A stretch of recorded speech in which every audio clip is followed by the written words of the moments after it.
আসসালামু আলাইকুম।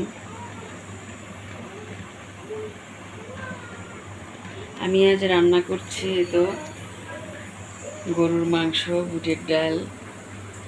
আজ আমার ছোট্ট মেয়ের জন্মদিন, সিরাতের।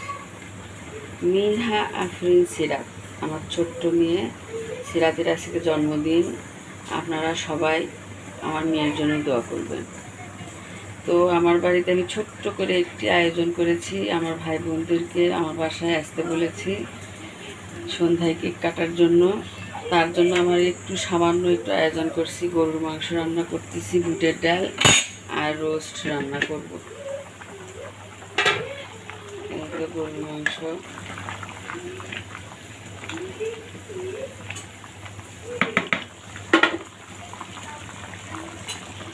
তো অনেক বড় পাতিলে রান্না করতেছি। আর এটা হলে বুটের ডাল আমি রান্না করতেছি। সিদ্ধ হচ্ছে 6টা 7টা শীষ হলে ওটা হয়ে যাবে।